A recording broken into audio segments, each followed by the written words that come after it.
visio Ouais, après. à 11h15. Bon, bah écoute, très bien, on Ouais. essaiera de tenir le timing. Bonjour à tous, je pense qu'on est maintenant en direct. Vous êtes une trentaine de personnes connectées. N'hésitez pas à nous faire un coucou sur le chat si tout fonctionne bien de votre côté. Mathilde Mania qui nous dit bonjour, merci. Cool. Écoutez, ça a l'air de bien fonctionner. Nos caméras se sont stabilisées, je pense qu'on va pouvoir démarrer. Alors, merci à tous de vos messages. On a une cinquantaine d'inscrits, donc voilà, peut-être que le nombre de participants va un petit peu augmenter d'ici quelques minutes. Je vais commencer peut-être déjà par vous remercier tous les trois d'être là. C'est important pour nous de pouvoir prendre la parole à l'occasion de cette crise du coronavirus, et donc de pouvoir compter sur vous est très précieux. Pour faire venir les personnes qui sont pas encore connectées, je vais vous présenter en quelques minutes Réseau Entreprendre Paris et puis Réseau Entreprendre, notre mouvement. Et puis ensuite, on va attaquer évidemment le sujet des bons réflexes et des vraies galères. Donc le Réseau Entreprendre, pour ceux qui ne nous connaîtraient pas, c'est un réseau qui a aujourd'hui à peu près 35 ans de métier dans l'accompagnement d'entrepreneurs et qui en fait a démarré dans un contexte de crise. Et donc c'est assez intéressant puisque démarré dans les années 80 dans le nord de la France au moment où le territoire était sinistré par du chômage et donc par un contexte économique très difficile. Et donc à ce moment-là, des chefs d'entreprise se sont serrés les coudes et ont commencé à accompagner d'autres entrepreneurs au démarrage. Et c'est comme ça qu'est né un mouvement qui est le Réseau Entreprendre. Aujourd'hui, le mouvement, donc 35 ans après, compte un peu plus de 14 000 chefs d'entreprise dans une dizaine de pays. C'est un réseau qui maintenant est installé, notamment en France, qui maille le territoire français de façon assez fine. Et on défend à travers ce réseau un entrepreneuriat qui est très humaniste, puisque pour nous, c'est d'abord d'accompagner des entrepreneurs qui est important, d'accompagner des trajectoires personnelles dans leur métier de dirigeant. Et tout ça, on le fait bien sûr grâce à nos chefs d'entreprise engagés de façon philanthrope, de façon complètement bénévole. Et donc, c'est un modèle très intéressant de ce point de vue-là, fondé vraiment sur l'engagement philanthrope et gratuit de chefs d'entreprise en activité qui ont des entreprises qui tournent. Donc ce webinaire aujourd'hui, il vous est proposé donc par Réseau Entreprendre Paris, qui est l'antenne parisienne de ce mouvement. Et donc on est toute une équipe qui est très mobilisée à l'occasion de la crise du coronavirus. On a commencé à prendre la parole sur plusieurs sujets, puisqu'on se rend bien compte que les entrepreneurs ont besoin de clarification, ont besoin de conseils, ont besoin de retour d'expérience. Et donc c'est précisément l'objet de notre rencontre aujourd'hui. Alors avant de démarrer, je vous propose alors peut-être juste sur le cadre, donc on va être ensemble pour 1 heure à peu près, jusqu'à 11h. On va dérouler un certain nombre de témoignages, faire interagir nos intervenants. Et puis éventuellement, si vous avez des questions, n'hésitez pas à les poser dans l'onglet questions que vous voyez sur la droite, onglet sur lequel vous pouvez voter sur les questions des uns des autres. Donc ça nous permettra de répondre éventuellement à 1 ou 2 questions en fin de webinaire si vous en avez. Voilà, donc avant de démarrer, peut-être je voudrais laisser la parole à nos intervenants pour qu'ils se présentent très, très succinctement. Peut-être Maria Carla, est-ce que tu veux démarrer ? Oui. Bonjour à tous et merci au Réseau Entreprendre de me solliciter. Je suis ravie de participer à ce webinaire aux côtés de Franck et de Marc. Je suis donc avocat spécialisé dans les entreprises en difficulté. Et voilà, mon quotidien, c'est de traiter des entreprises qui font face à des problématiques qu'elles ne savent pas résoudre toutes seules et qui ont besoin de recourir à des spécialistes dans la matière. Super, merci beaucoup d'être avec nous. Franck, est-ce que tu veux enchaîner ? Oui, bonjour à toutes et tous. Donc Franck Egénie, moi je suis délégué général national d'une association qui s'appelle 60 000 rebonds. Association qui existe depuis 2012 et qui a pour mission et vocation d'accompagner les entrepreneurs qui ont dû liquider leur société à rebondir vers un nouveau projet professionnel plus vite et mieux, soit dans l'entrepreneuriat, soit dans le salariat, avec un parcours professionnel et sur mesure pour chacun de bénéficiaires. Super, merci beaucoup. Et donc Marc, pour terminer. Ouais, bonjour à tous. Donc moi, je suis aujourd'hui directeur d'un multiplex cinématographique, le Gaumont-Alésia, certains connaissent à Paris, mais j'interviens pas du tout dans ce cadre. Aujourd'hui, j'interviens dans le cadre de mon ancienne expérience d'entrepreneur avec Lovinpix. Donc une très belle aventure avec beaucoup de succès, mais aussi des déboires. Et voilà, je vais tâcher de vous faire profiter de mon expérience dans le cadre voilà, des bons réflexes à avoir pour éviter les vraies galères. Voilà. Super, ouais, merci donc à tous les trois. Donc, pour vous préciser un peu l'objet de cette rencontre, évidemment, on va parler de liquidation d'entreprise, mais on va essayer surtout de remonter un peu dans la chronologie et de voir au fond comment s'enchaînent les différentes étapes qui peuvent mener à une liquidation ou au contraire qui permettent de l'éviter. Vous allez voir par le retour de nos intervenants qu'il y a beaucoup d'étapes en fait qui mènent à cette décision. Et donc, on peut anticiper certaines choses, on peut prendre des décisions vraiment pour changer la trajectoire de la boîte et éventuellement repartir, rebondir vers d'autres trajectoires. Donc, ça va être vraiment l'objet de cette rencontre, voilà, d'être à la fois sur le sujet de la liquidation, mais surtout sur toutes les étapes qui la précèdent.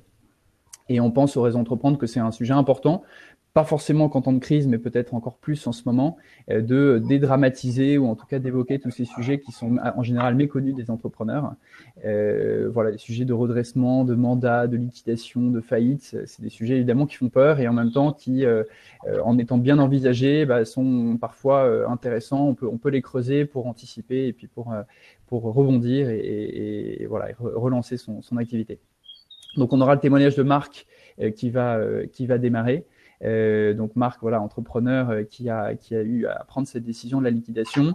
Et puis ensuite, on va enrichir ce témoignage, d'abord avec Maria Carla qui va donc revenir sur les différentes étapes du récit de Marc et puis donner un peu son retour d'expérience, prendre un peu de recul sur ce récit pour montrer qu'il y a parfois d'autres décisions qui peuvent être prises ou des alternatives au fond qui se présentent.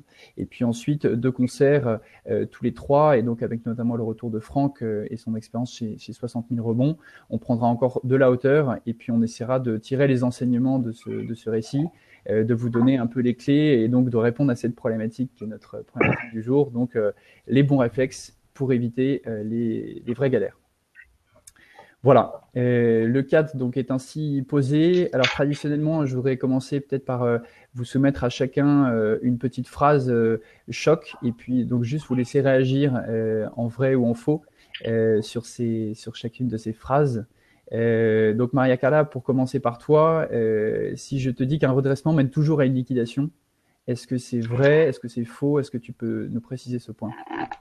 Alors, en quelques mots, parce qu'après j'y reviendrai, mais c'est faux, puisque l'objectif de la procédure de redressement judiciaire, c'est avant tout de trouver des solutions qui pérennisent l'activité via, si possible, un plan de redressement ou alternativement via un plan de cession.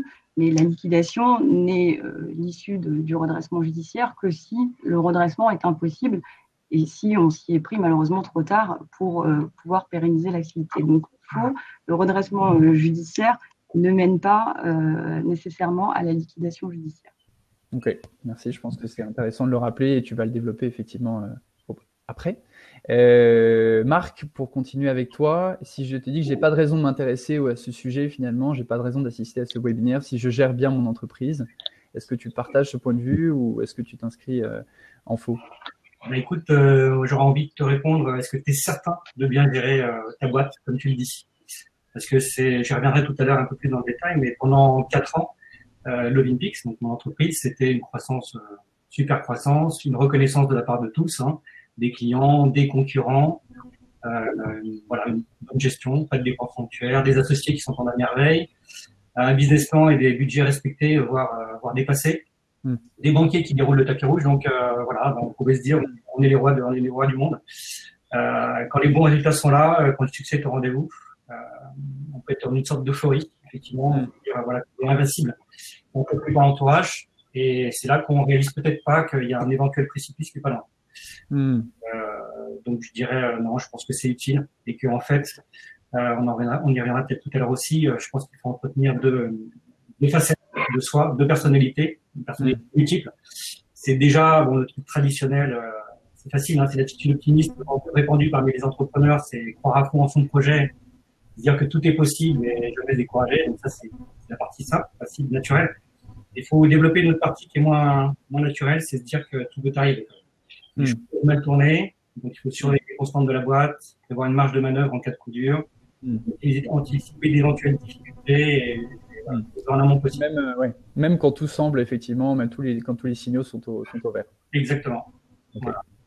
Merci beaucoup. Et alors Franck, pour terminer, une phrase qui je pense va te plaire. Est-ce que liquider, c'est échouer, selon toi?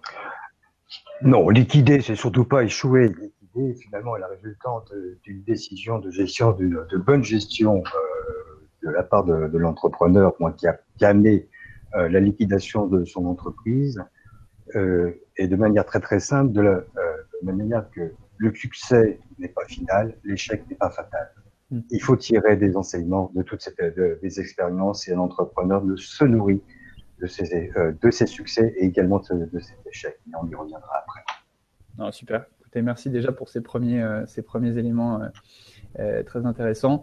Et alors peut-être donc maintenant pour commencer par ce témoignage qui est très incarné, qui est le tien, Marc, est-ce que tu peux peut-être en une dizaine de minutes nous présenter l'aventure Lovinpix, comment ça a démarré et puis ce rythme de croisière et puis petit à petit les galères qui ont commencé à apparaître? Ouais, ok. Donc, je vais revenir 30 secondes sur mon parcours pour situer un petit peu les choses. Donc, moi, après mon école de commerce, à la fin des années 90, j'ai entamé une carrière essentiellement dans la banque. Je vais me succéder pendant une quinzaine d'années environ, en fonction de gérant d'OPCVM, inspecteur, responsable du risque opérationnel, responsable de projet. Et c'est donc pendant cette dernière étape, dernière expérience dans la banque, que j'ai rencontré donc au cours de 2010 mon futur associé. Qui travaille également dans la banque. Donc là, il y a eu un super fit humain qui va durer jusqu'au bout de l'aventure et même qui se poursuit jusqu'à aujourd'hui puisqu'on est resté très amis. Ce qui va nous rassembler à l'époque, c'est notre passion de la photo déjà et notre rêve d'entrepreneuriat. C'était un rêve qu'on caressait tous les deux depuis de nombreuses années et donc qui nous a réunis à ce moment-là. Et à partir de ce moment, on va travailler sur notre projet qui va aboutir en 2012 au lancement de Lovinpix, notre entreprise. Donc, le concept de Lovinpix, c'était quoi? C'était un pure player e-commerce spécialiste des équipements photo et vidéo avec un positionnement qui est le suivant. Un large éventail d'accessoires photo-vidéo pour des passionnés, par des passionnés. Tout cela accompagné de conseils individualisés et d'un contenu éditorial très riche et original, notamment via une web TV. Donc, et ça fonctionne. Ça fonctionne très rapidement avec des forces, puisqu'on avait des très bons fondamentaux au départ. Déjà une association saine, une très bonne entente entre les associés, des compétences complémentaires réunies au sein d'une très belle équipe qu'on a constituée au fil des années. Ensuite, un fort développement du coup de l'entreprise, avec notamment un solide réseau d'affiliés et d'influenceurs, un financement non dilutif, puisque c'était sur nos fonds propres et de l'emprunt bancaire tout le long de l'aventure. Un concept et puis au final, effectivement, un concept porteur qui a permis à l'entreprise de se faire rapidement une place sur le marché. Donc avec tout ça, pendant 4 ans et jusqu'à fin 2015, on a environ 10 salariés, plus de 3 millions de chiffre d'affaires, qui représente sur cette dernière année 2015 une progression encore de 60%. Et donc une boîte qui est rentable sans dégager un profit très important et qui est à l'équilibre. Donc c'est également, si je peux vous donner quelques chiffres clés, c'était 40 000 clients, 60 000 visiteurs uniques par mois sur le site internet, environ 10 000 références proposées à la vente, 50 marques et une centaine de fournisseurs situés en France, aussi bien en France qu'à l'international. Notamment, et donc sans investisseurs, c'est ça? Tu disais pas de financement dilutif.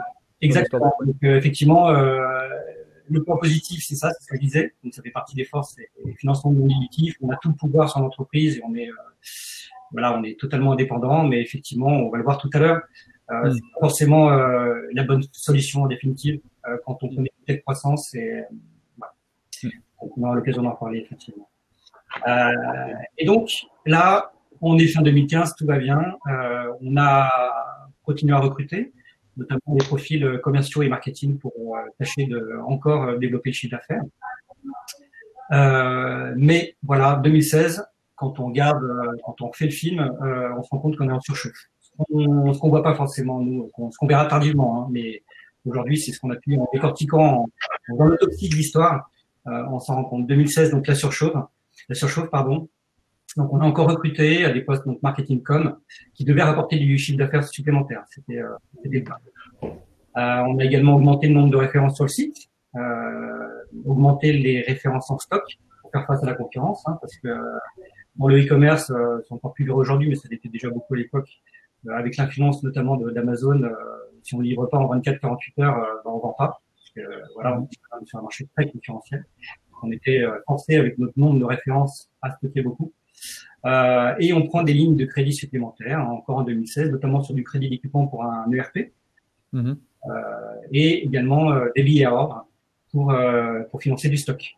Voilà.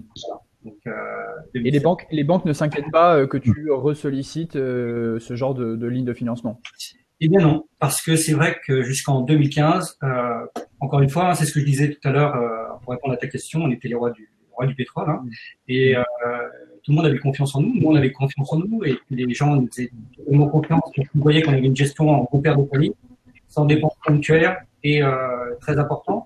On avait respecté les business plans et les budgets. Donc on était nickel, quoi. Donc ils avaient la confiance. Donc, on a même d'autres partenaires bancaires. Voilà, ça a fait la porte pour travailler avec nous. Donc aucun problème pour les financements bancaires. Voilà. Et alors, quel est le point de basculement du coup courant 2016? Comment tu bascules dans une logique un peu, une spirale négative? Ouais. Alors c'est assez simple, hein, malheureusement. Le chiffre d'affaires qui se tasse, contrairement à nos prévisions, et notamment avec nos recrutements qui devaient être des centres, des sources de profit.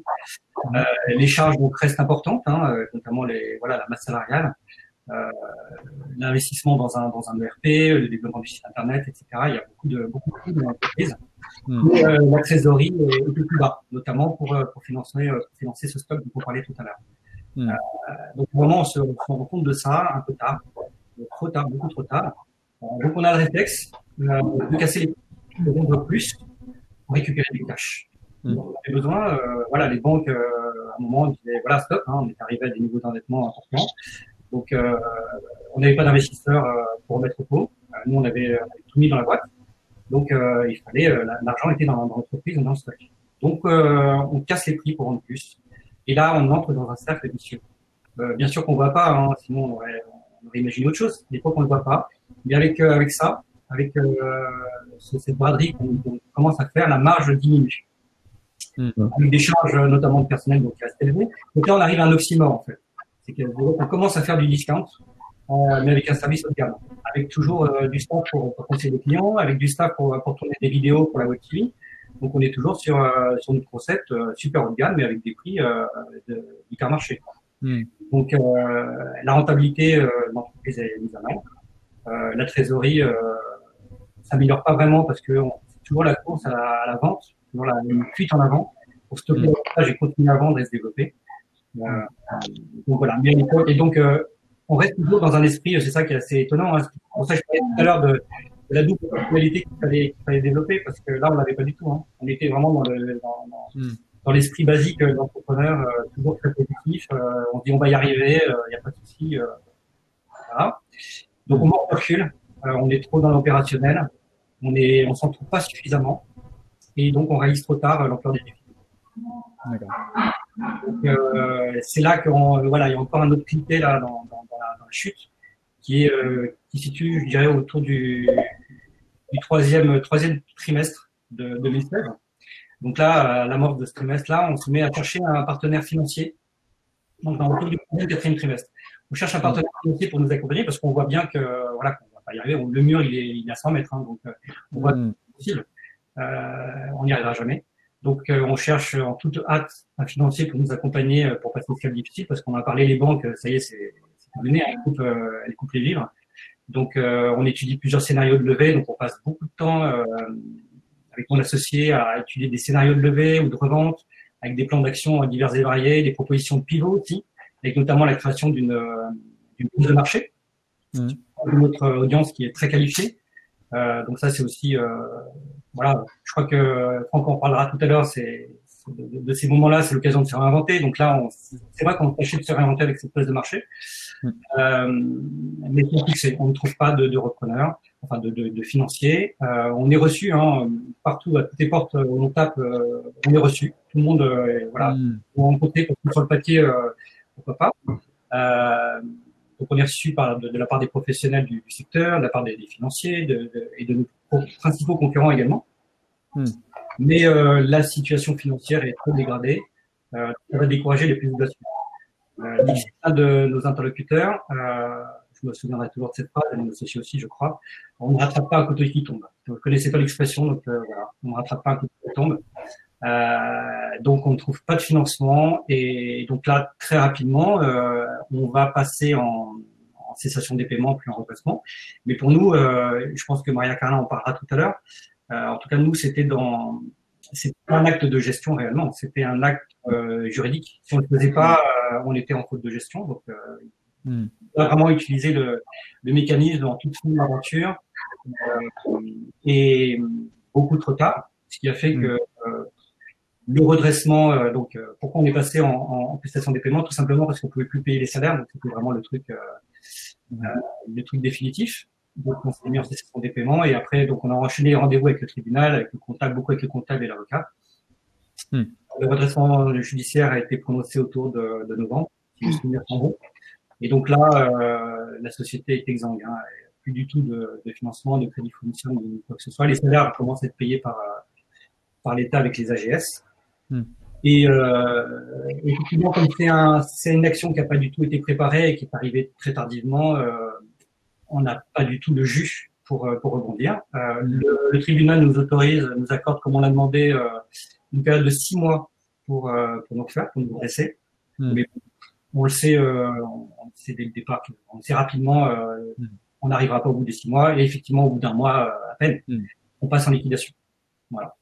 Ok. Donc une aventure de 4 ans, 2012, 2016 ou début 2017, grosso modo. Ouais, c'est ça. Globalement, c'est ça. Qui se solde, voilà, comme je l'ai dit tout à l'heure, 4 ans de réussite, vraiment extraordinaire pour nous. Et puis, mais voilà, le château qui s'écoule en quelques mois, quelques semaines, en 2016. Voilà. Okay. Là, ouais. Alors peut-être avant de te laisser la parole, je vois qu'il y a 2 questions qui sont posées par nos auditeurs. Alors la première, celle d'Hortense, je pense qu'on va y répondre finalement à travers la suite de l'intervention.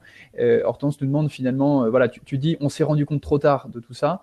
Qu'est-ce qui fait que tu t'en es pas rendu compte et qu'est-ce que tu aurais pu voir? Parce que au fond, bon, post-rationalité, c'est toujours plus évident quand on regarde les choses, on regarde le film après coup. Je pense que ça, on va essayer d'y répondre dans la suite de notre intervention, Hortense. Et alors après, une question de Sylvain. Donc pour toi, Marc, quelle était l'analyse de la baisse de ce chiffre d'affaires et est-ce que tu avais des réserves de cash? Voilà, d'où vient cet effet ciseau? Pourquoi le CA s'est tassé courant 2016? Donc déjà sur les réserves de cash, effectivement, on n'en avait pas. On avait vraiment, nous, on avait notre petit bolide qu'on avait, mais dès 2012-2013, c'était toujours on était très ambitieux, très pressé de progresser. On se disait que le facteur temps était très important et rapidement qu'on gagne des parts de marché. Donc tout ce qu'on pouvait, tout le fuel, on le brûlait dans la boîte, et dans le stock surtout. On le monopolisait, on le mettait dans le stock, plutôt que dans la communication. C'était pas notre stratégie, notre tactique. Donc la com, comme on l'a expliqué tout à l'heure, c'était du bouche-à-oreille, c'était des influenceurs, des affiliés, etc. C'était beaucoup ça. Donc on n'a pas cramé du cash sur la publicité et la communication, très peu. Et par contre, voilà, c'est parti dans le stock, avec trop peu effectivement d'anticipation. Et de se dire qu'il faut effectivement une porte pour la soif avec le cash et que voilà, et lié notamment à des problèmes d'indicateurs qu'on n'avait pas suffisamment. Je pourrais peut-être en parler dans la foulée là, en parlant des faiblesses dans l'entreprise. La baisse du chiffre d'affaires maintenant, l'autre partie, comment on l'analyse, ça c'est plus compliqué. Je dirais que effectivement dans cette stratégie de bouche à oreille, de croissance très organique avec les influenceurs, les affiliés, c'est bien. Mais au bout d'un moment, je pense qu'effectivement, pour aller pour aller sur le cercle suivant au niveau commercial, grignoter encore des parts de marché, ça coûte plus cher. On aurait dû, effectivement, c'est pour ça aussi que ça aurait été bien d'avoir des partenaires financiers autres que les banques, des investisseurs, etc., qui nous accompagnaient là-dessus. Voilà, dépenser maintenant, il était peut-être temps de dépenser de l'argent en publicité, comme nos concurrents, en pub, en communication, voilà, dépenser un peu d'argent comme ça pour aller au-delà de ce cercle naturel, bouche-oreille, quoi. Ok. Je pense que c'est ça, et à un moment, on a stagné au niveau des chiffres d'affaires, malgré cette tactique influenceur et Malgré quand même une croissance soutenue, effectivement, les 4. ouais, au bout d'un moment, ça coûte plus cher, ça demande d'autres actions, je pense, pour progresser davantage. Ouais. Des nouveaux relais de croissance. Alors peut-être du coup, ce qu'on voit, c'est que dans ton aventure, t'as des signaux faibles qui sont avant tout financiers. Enfin, c'est en fait beaucoup lié au pilotage financier de ton entreprise. Est-ce que tu peux revenir assez rapidement, on va encore se donner 3-4 minutes sur ton témoignage, sur voilà tous ces signaux faibles. Notamment, je me rappelle que tu me disais qu'entre associés, vous faisiez un peu l'impasse sur votre salaire certains mois. Donc ça, finalement, c'est des signaux faibles qui auraient pu t'alerter. Est-ce que tu peux revenir un peu sur ces warnings qui peuvent mener à une décision? Oui, tout à fait. Donc avec le recul, effectivement, et c'est pour ça, c'est peut-être aussi l'objet de ce webinaire, avec le recul, effectivement, c'est pas des choses anodines, mais c'est effectivement des signaux faibles qui veulent dire attention, il y a peut-être quelque chose qui va pas, il faut s'arrêter 2 minutes, réfléchir et voilà, puis prendre des actions qui vont bien. Donc là, tu en parlais, je vais commencer par ça, effectivement. Des associés qui en viennent à baisser leur salaire, voire l'impasse, pour faire l'impasse sur le salaire sur un mois, c'est bien gentil, ça montre la bonne volonté, voilà, mais bon, c'est pas normal. On ne devrait pas. C'était pas des salaires mirobolants. Hein. C'était correct, mais c'était pas fou. Donc il n'y avait pas de raison qu'on en vienne à faire ça. Au bout de 5 ans, peut-être on peut se le dire, les premiers mois d'activité, voilà, ça fait partie du jeu, pourquoi pas. Mais au bout de 5 ans, il y a quelque chose qui va pas, je pense. Il y avait également la facilité de caisse qui était utilisée quasi en permanence. C'était pas facilité de caisse qu'elle a utilisée pendant tout le mois et régulièrement réévaluée à la hausse avec le banquier. Donc là, je pense aussi qu'il y a sans doute un problème. Normalement, je pense que la facilité de caisse, c'est un outil qui peut être utilisé ponctuellement et pas en permanence. Et un modèle qui lui aussi était peut-être un peu fragile par les stocks, c'est ça qui a été immobilisé de ton côté? Ouais, tout à fait. C'est ça, fallait se dire que le prérequis, de toute façon, ça faisait partie dès le départ, hein, c'est que les marges commerciales de ce secteur sont faibles. Il y a beaucoup de concurrence, directement d'Asie notamment, sur Amazon avec des vendeurs partout qui vendent du matériel à partir de leur garage, sans se dédouanant de la TVA parfois. Donc une concurrence tous azimuts avec des prix assez bas, donc des marges faibles et qui ont été enfoncées donc à un moment donné. Donc j'en parlais tout à l'heure en 2016 par une dérive de notre stratégie, sans s'en rendre compte. Dérive de la stratégie qui nous a amené pour récupérer des cash à brader notre stock, donc avec des gros impacts sur la rentabilité. Ok. Donc voilà. Ok. Ouais. Est-ce que tu veux ajouter une dernière signaux faible? Je vois que le temps tourne un petit peu. Je sais pas si tu as un. Ouais, alors en 30 secondes, peut-être rapidement, je dirais que oui, des charges importantes qui augmentent significativement avec un chiffre d'affaires qui commence à se tasser un petit peu. Il faut faire attention. Ouais. Donc, on parlait du stock, effectivement, trop de références, trop de stock, voilà, qui correspondent pas à notre surface financière, à nos ressources. L'endettement qui augmente, hein, attention aussi, l'endettement qui augmente. On parlait de la facilité de caisse, mais aussi l'endettement, le crédit d'équipement, les billards, etc., qui augmentent fortement. Donc ça aussi, attention. La trésor fragile, aucune manœuvre. Donc ça revient à la question de tout à l'heure, hein, aucune marge de manœuvre pour faire face au moindre aléa. C'est pas des bonnes constantes. Et puis je dirais en amont de tout ça, je terminerai par ça. C'est l'absence d'indicateurs fiables. Donc ça, c'est pas vraiment des signaux, ça fait partie des faiblesses de la boîte. C'est pour ça qu'on a souhaité s'équiper d'un ERP en 2016, mais beaucoup trop tard. Hein. Encore une fois, c'est pas en 5e année qu'on fait ça. S'équiper d'un ERP solide pour pouvoir piloter sa marge. Donc, absence d'indicateur qui a fait qu'on est resté, voilà, notamment qu'on est resté dans le flou et qu'on s'est rendu trop tard de problèmes financiers. Ok. Merci. J'espère que les lauréats qui nous écoutent entendent ton point sur les métriques et sur le pilotage par les bons outils, parce que c'est un message qu'on répète souvent. Munissez-vous de tableaux de bord, munissez-vous de chiffres clairs pour piloter votre entreprise. Donc ça, c'est un message qu'il est bon de rappeler. Je vais maintenant donner la parole à Maria Carla pour que tu puisses nous expliquer, Maria Carla, si c'est un enchaînement classique, si ce que Marc raconte au fond est un enchaînement classique, ou est-ce que tu vois des alternatives, des choses qui peuvent être envisagées différemment.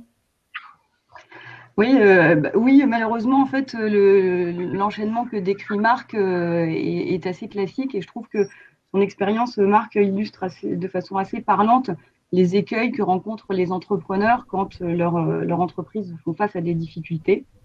Alors, l'idée, c'est effectivement ici de dire quels sont les réflexes ou quels sont les réflexes à avoir en tête pour faire face à des difficultés et à la crise.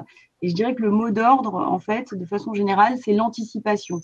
L'anticipation, c'est la clé, en fait, pour que des difficultés qui sont ponctuelles ou structurelles ne conduisent pas, comme ça a été le cas pour Marc, à la liquidation judiciaire et à l'arrêt de l'activité.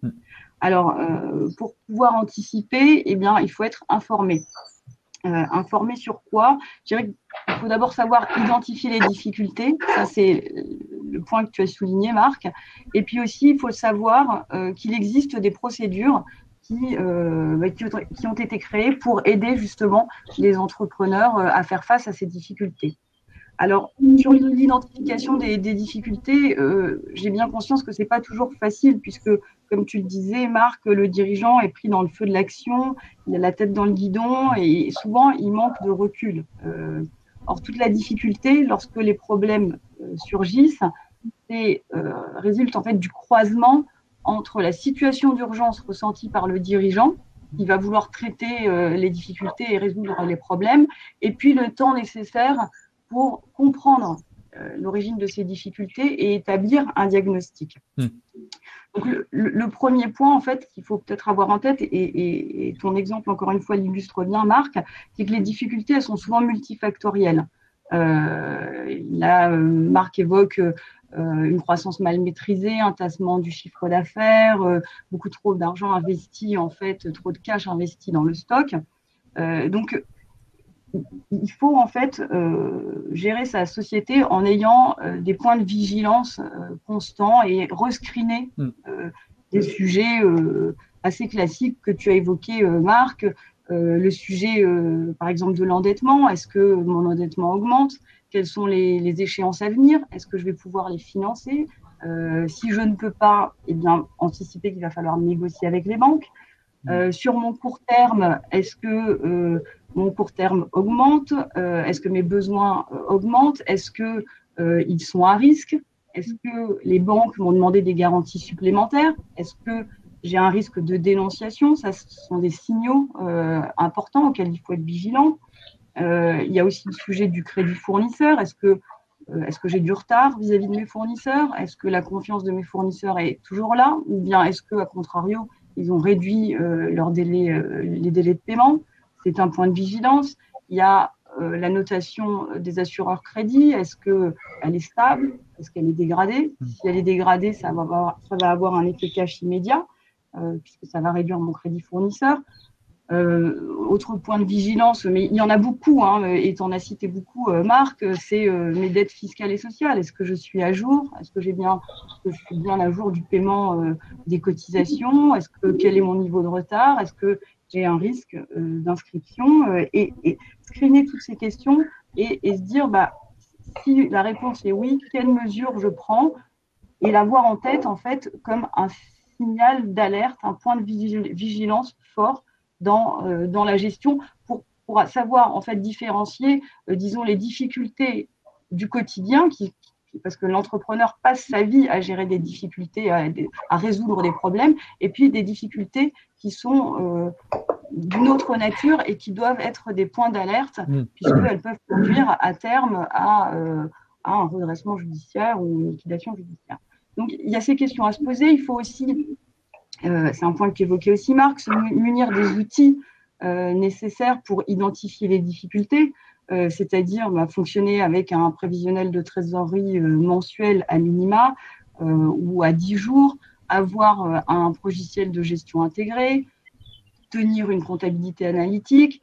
Je ne vais pas rentrer dans le détail là. Je crois que le point important, c'est surtout aussi d'avoir des échanges réguliers avec son expert comptable sur le sujet et être sûr d'être bien accompagné en fait sur ce sujet-là.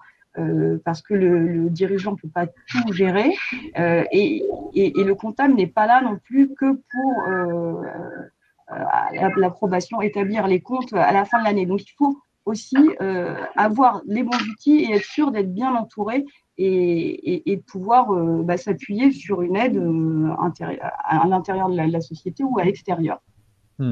D'ailleurs, sur ces sujets-là d'établissement prévisionnel de trésorerie, sur le web, on se rend compte qu'il y a beaucoup de webinaires qui sont organisés en ce moment par les cabinets de conseil financiers sur comment établir mon prévisionnel de trésorerie en temps de crise, comment le construire, comment l'ajuster. Je pense que c'est assez intéressant et que les entrepreneurs ont tous intérêt à regarder ces webinaires.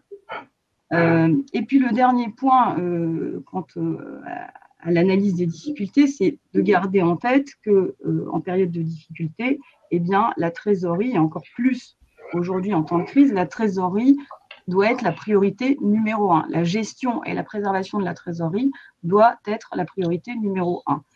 La trésorerie, c'est une donnée fondamentale puisque c'est sur elle que repose en partie la notion qui est centrale en droit des entreprises en difficulté, la notion d'état de cessation des paiements. Ça, c'est aussi une notion que les entrepreneurs doivent avoir en tête. Qu'est-ce que c'est que l'état de cessation des paiements? C'est lorsque une société est dans l'incapacité, avec son actif disponible, de faire face à son passif exigible.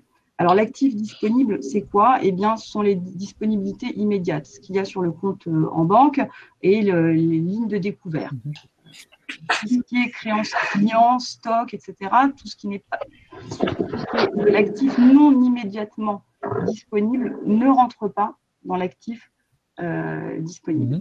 Et puis en face, on doit mettre le passif exigible, qui est le passif en fait échu, le passif qui est arrivé à échéance, qui est dû, qu'il soit exigé ou non. Cette notion d'état de cessation des paiements, elle est centrale puisque on le verra après, la survenance de l'état de cessation des paiements oblige le dirigeant à se tourner vers le tribunal et à solliciter dans un délai de 45 jours à compter de sa survenance l'ouverture d'une procédure de redressement judiciaire. Donc c'est une notion qui est structurante puisque selon qu'on est en état de cessation des paiements ou non, on pourra recourir à telle ou telle autre procédure que je vous exposerai ensuite. Donc, je sais que ce n'est pas facile d'avoir tous ces paramètres en tête, mais être en mesure d'analyser les difficultés, d'avoir les outils pour analyser ces difficultés, c'est l'élément nécessaire pour pouvoir ensuite établir un diagnostic. Et le diagnostic est fondamental pour se dire, voilà, je rencontre tel et tel problème, j'ai peut-être un besoin finalement d'argent frais, j'ai peut-être besoin de réduire mes coûts, j'ai besoin de restructurer mon entreprise, ma problématique est passagère ou structurelle, enfin j'ai besoin en fait de pouvoir analyser ces difficultés pour ensuite mettre en œuvre la bonne solution. Donc je dirais que le premier point d'anticipation, c'est de bien identifier les difficultés et de pouvoir les analyser. Le deuxième point d'anticipation, c'est de savoir qu'il existe des procédures pour traiter les difficultés. Moi, c'est un constat que je fais souvent en discutant avec les entrepreneurs, c'est que les dirigeants manquent d'informations sur ce sujet-là. Les dirigeants sont de plus en plus formés à la levée de fonds, à la rédaction des packs d'actionnaires, à toutes ces subtilités-là, et c'est une très bonne chose, mais très peu de dirigeants sont formés aux réflexes qu'il faut adopter en cas de turbulence dans la gestion de la société. Et le manque d'information empêche d'une certaine façon l'anticipation. Alors, tout à l'heure, tu disais, Marc, en fait, il faut développer deux raisonnements. C'est un petit peu ça, en fait, puisque pour pouvoir anticiper, un entrepreneur, bien sûr, est très optimiste et peut se placer, en fait, avoir deux scénarios, ou plusieurs encore, mais disons un scénario A idéal, dans lequel il s'engage pour trouver des solutions aux problèmes qu'il a identifiés, et puis, je vais dire, un scénario B dégradé, qui est un scénario dans lequel il aurait besoin d'avoir recours aux procédures de prévention. Et ce qui est important d'avoir pour anticiper, c'est aussi d'avoir un timing, en fait.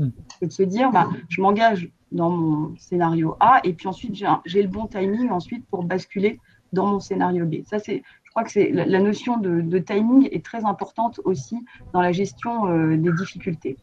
Donc, je vais essayer de décrire de façon très succincte et dans les grandes lignes, en fait, les différentes procédures que les sociétés peuvent solliciter à différents stades de leurs difficultés. Alors, schématiquement, en fait, il y a deux grandes catégories de procédures. D'un côté, il y a les procédures qu'on appelle prévention, c'est le mandat ad hoc et la conciliation. Il y a des nuances dans les conditions d'ouverture et puis dans le déroulement des deux procédures, mais je ne vais pas rentrer dans le détail pour ne pas complexifier mon propos.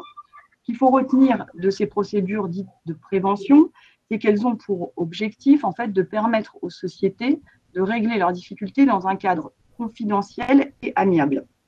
Alors, la nature des difficultés peut être très variée. Ça peut être une dénonciation des concours par les établissements bancaires. Ça peut être la renégociation d'échéances de prêts souscrites dans le cadre d'un LBO.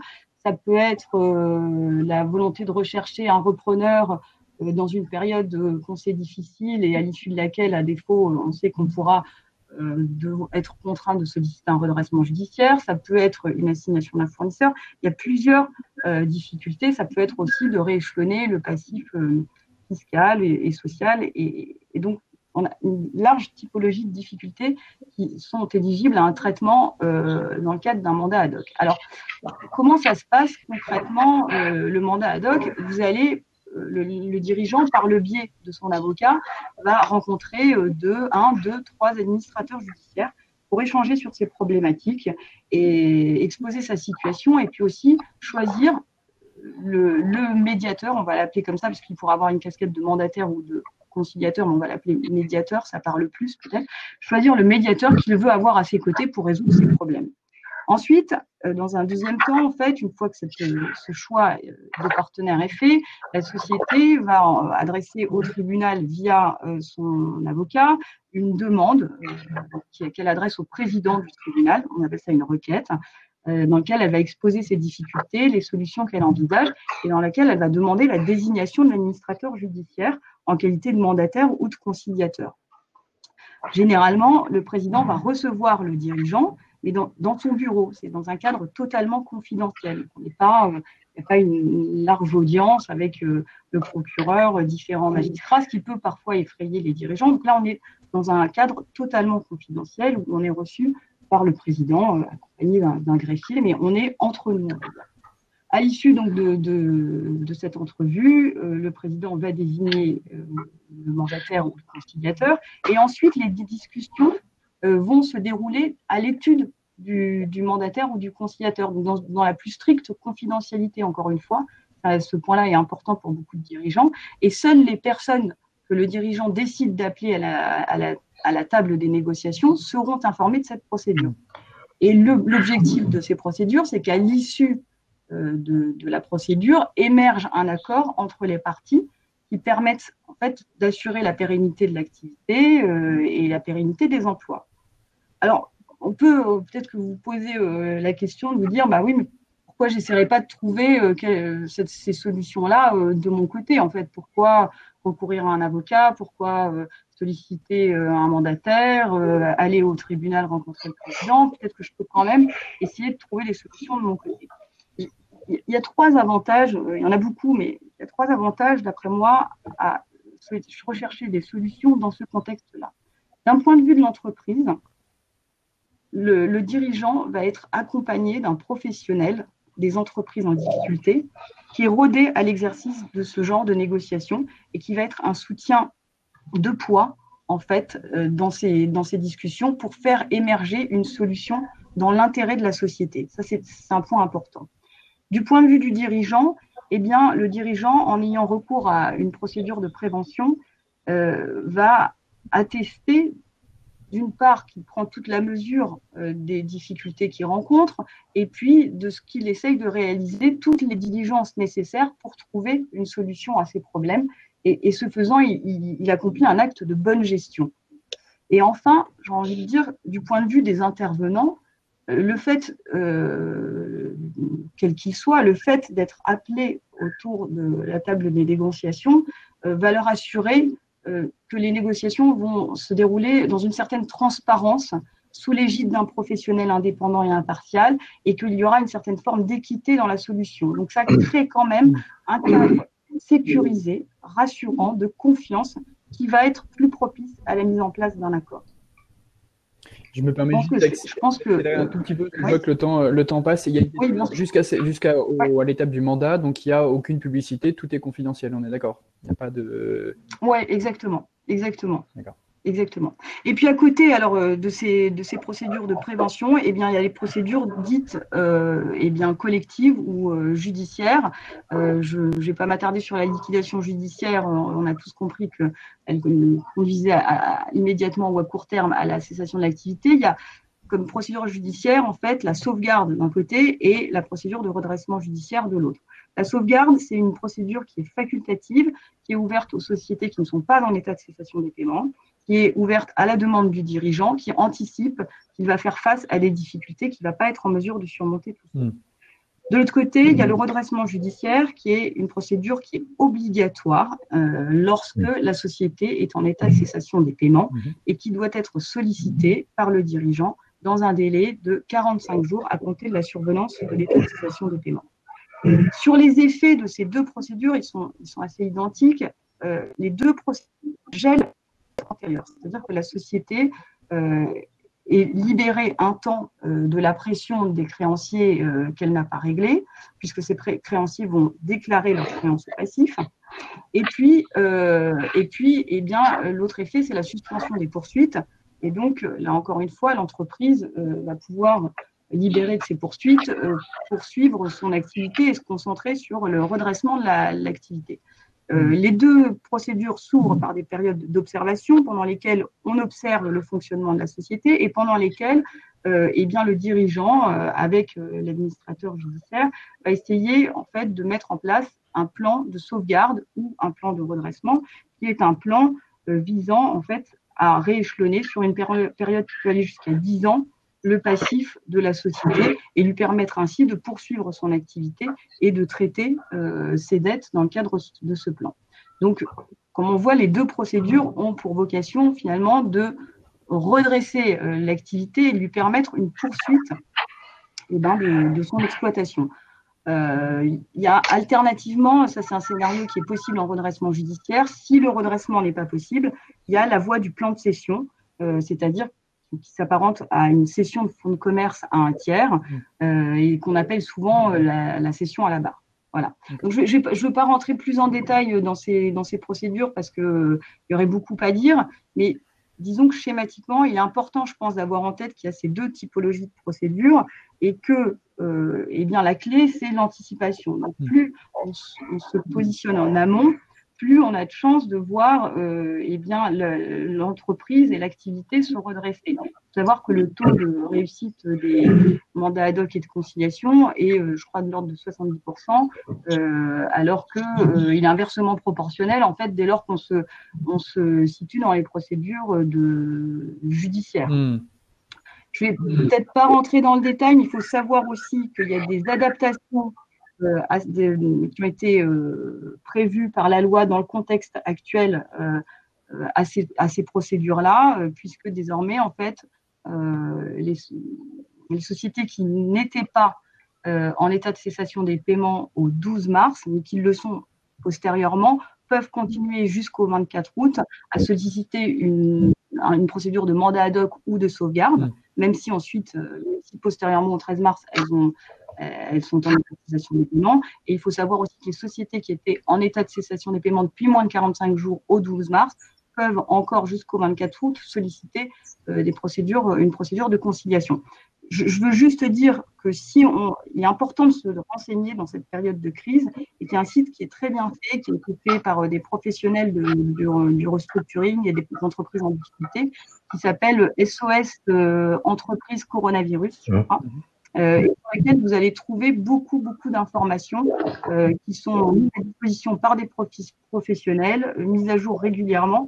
Je pense que c'est très, très utile en cette période. Super. Bah, écoute, merci beaucoup. Voilà. On va essayer d'enchaîner. Donc, c'est vraiment intéressant. Et donc, tu termines par ce point de l'anticipation. Peut-être que ça peut nous encourager aussi maintenant à regarder donc la crise du coronavirus et qu'est-ce qu'on peut recommander aux entrepreneurs. Franck, toi, en ce moment, quels seraient les enseignements que tu aurais envie de transmettre aux entrepreneurs qui traversent la crise du coronavirus? Alors, la crise du coronavirus, effectivement, met les entrepreneurs sous un stress particulier, mais par rapport à l'expérience de Marc et et également tout l'exposé de Maria Carla, moi, je voudrais revenir sur 2 points et qui s'appliquent aussi à la situation actuelle. À un moment, Marc a dit bon avec mon associé, ça marchait très bien, et ça c'est un point extrêmement positif, mais on avait le nez dans le guidon. Ils étaient complètement mobilisés, c'est-à-dire qu'il y avait une perte, je dirais finalement, de lucidité. Et également, ce l'on connaît des entrepreneurs, surtout c'est-à-dire ils fusionnent, ils sont en fusion avec leur entreprise. Ils ne pensent, ils ne vivent qu'avec leur entreprise. Et finalement, ils se négligent. Ils se négligent, c'est-à-dire ils prennent pas soin d'eux. Donc, un point important, c'est que pour avoir la lucidité, il faut prendre soin de soi. Il faut prendre des temps de respiration. Et cela est d'autant plus vrai aujourd'hui où, avec le confinement, avec les incertitudes que nous avons tous, il est d'autant plus important de prendre ces temps pour soi, pour garder raison claire. L'autre point, et là c'est également l'expérience, donc un binôme d'associés qui fonctionne très bien.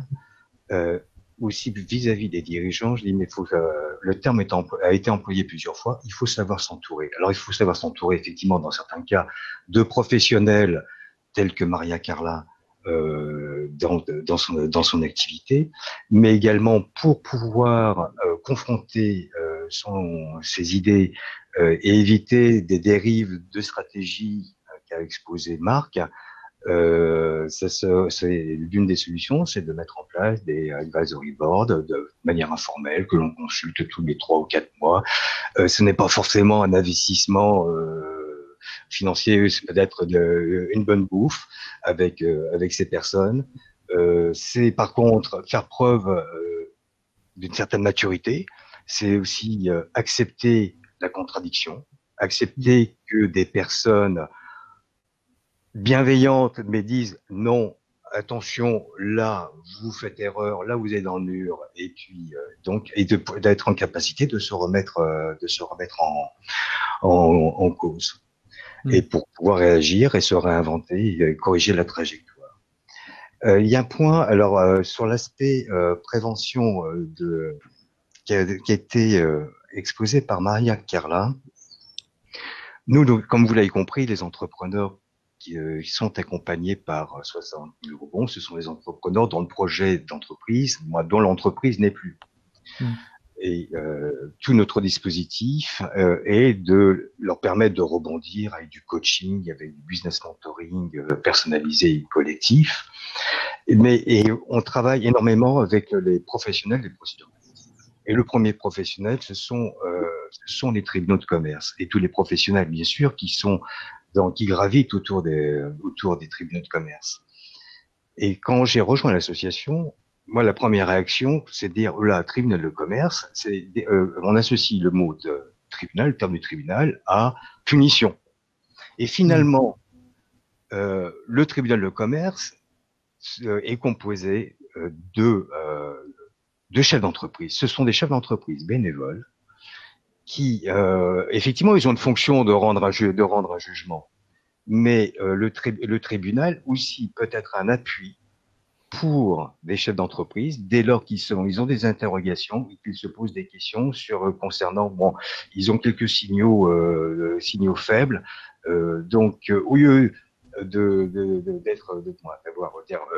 faire la politique de l'autruche, alors soit je le vois pas ou ça là oui j'ai un bouton là il est pas beau mais je vais pas voir le médecin, on peut aller voir le tribunal, le président du tribunal de commerce, ce que décrivait Maria Carla, et cette personne sera conseil en toute confidentialité. un point, nous, qu'on voit les entrepreneurs, c'est préserver votre santé psychique. Donc, le burn-out, ça concerne tout le monde. Et quand on commence, on s'en rend compte, c'est trop tard. Donc, il faut impérativement prendre soin de soi, d'autant plus maintenant. Et prendre soin de soi, alors ça fait le lien avec un autre sujet, pardon Franck de te couper, se protéger, Marc, toi ça a aussi été, si on peut évoquer ce sujet de la caution perso vis-à-vis des banques, qu'est-ce que tu peux nous en dire? On n'a pas encore évoqué ce sujet et je crois que ça a été quand même compliqué, une conséquence pour toi après l'Olympics. Oui, tout à fait. Donc effectivement, les cautions perso, encore une fois, on était vraiment dans l'euphorie, je pense pendant 4 ans, c'était la fête, mon associé. Donc on n'avait vraiment aucun doute sur notre succès à long terme. Donc, on pouvait signer n'importe quoi. On avait besoin d'argent pour développer la boîte. C'est tout ce qui comptait pour nous. Donc, quand un banquier nous disait, OK, pas de souci, signez ça. Enfin, voilà, on a besoin de votre caution personnelle adossée à ce prêt. On y allait, on se posait pas de questions, on ne répondait pas, on contestait pas. Et quand l'aventure s'est terminée, je pense que Franck pourrait en témoigner. Hein, c'est le problème de pas mal d'entrepreneurs malheureusement, c'est qu'à la fin, on paye les pots cassés. Et qu'on a des cautions personnelles, même si la boîte c'est une SARL à responsabilité limitée, peu importe. Hein, on a pris des engagements à titre personnel avec les cautions et quand c'est fini, il faut les rembourser. Hein, et donc ça peut représenter des montants très importants. Donc ça ajouté au fait que on n'a pas forcément le statut de salarié. On peut s'organiser hein, pour l'avoir même en tant que dirigeant, mais là on l'avait pas fait. Donc pas de statut de salarié, pas d'assurance chômage. Donc financièrement, à titre personnel, ça peut être compliqué à la fin d'une aventure. Donc moi, toi, tu recommandes de faire tout pour éviter les cautions perso. Ouais, on avait déjà changé à ce sujet. Moi, je suis assez d'accord pour dire qu'au début, c'est peut-être pas jouable. Hein. On arrive, personne ne nous connaît, les banques, voilà, vous montez pas de blanche et on n'est pas encore connu, on n'a pas encore fait nos preuves. Si on est en plus un néophyte de l'entrepreneuriat. Donc, on peut sur le premier crédit, le deuxième peut-être s'autoriser un peu de caution personnelle, mais voilà sur des montants raisonnables.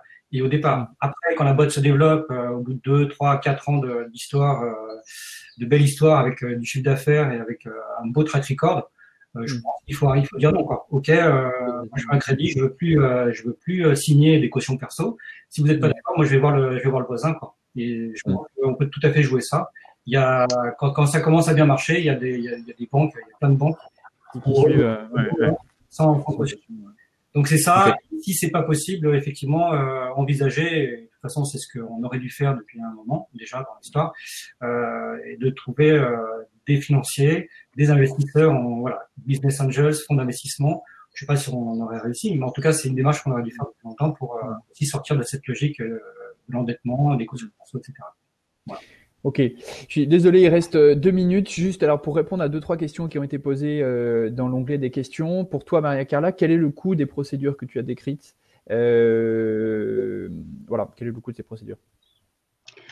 Quel est le coût? Alors, si on parle des procédures de prévention, eh bien le tarif, c'est à voir avec. Il y a plusieurs intervenants sur ces procédures de prévention. Il y a l'avocat, il va y avoir l'administrateur judiciaire qui va agir en tant que mandataire ou conciliateur. Il y a parfois un expert financier qui va aider à faire le diagnostic des difficultés. Le coût est variable. C'est compliqué comme ça de donner un montant. Donc il faut se rapprocher, il faut creuser le sujet avec un avocat si on. Oui, parce que ça dépend de la taille de l'entreprise, ça dépend des difficultés à traiter.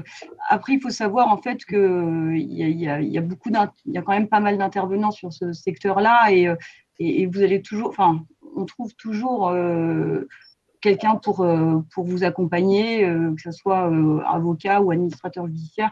Moi, il y a beaucoup d'administrateurs judiciaires qui font des efforts considérables sur leurs honoraires pour pouvoir aider les entreprises. Donc, en tout cas, ce que je veux dire, c'est que la notion du coût est importante, bien sûr, mais il faut savoir que c'est bien investi, puisque il ne faut pas se dire je fais un arbitrage entre mettre, je vous donne une enveloppe 5-10 000 euros là-dedans ou plutôt dans mon entreprise. Ben, non, ça fait partie de la solution en fait. Donc, fait partie des réponses. C'est pas un et ou. Il faut essayer de trouver les interlocuteurs qui vont vous accompagner à des coûts que vous estimez satisfaisants. Franck, un dernier conseil pour les entrepreneurs qui traversent la crise du coronavirus? Et ce sera le mot de la fin. Pour les entrepreneurs, je voulais juste rebondir sur un propos de Marc. Il n'avait pas d'assurance perte d'emploi. C'est pas parce que vous êtes entrepreneur que vous êtes chef d'entreprise et qu'il n'y a pas de solution. Il existe des solutions d'assurance perte d'emploi. Vous pouvez vous consulter le marché. La plus connue, c'est la GSC parce qu'elle a été créée par le MEDEF, la CPME, U2P. Ce n'est pas un luxe. Vraiment, ce n'est pas un luxe parce qu'on voit très bien que les entrepreneurs qui rejoignent l'association, l'année dernière, nous en avons 700. Ceux qui ont eu une assurance perte d'emploi, ils ont un peu plus de sérénité sur le plan alimentaire. Ok. Bon, merci beaucoup à tous les trois. On a tenu à peu près le timing, 11h01.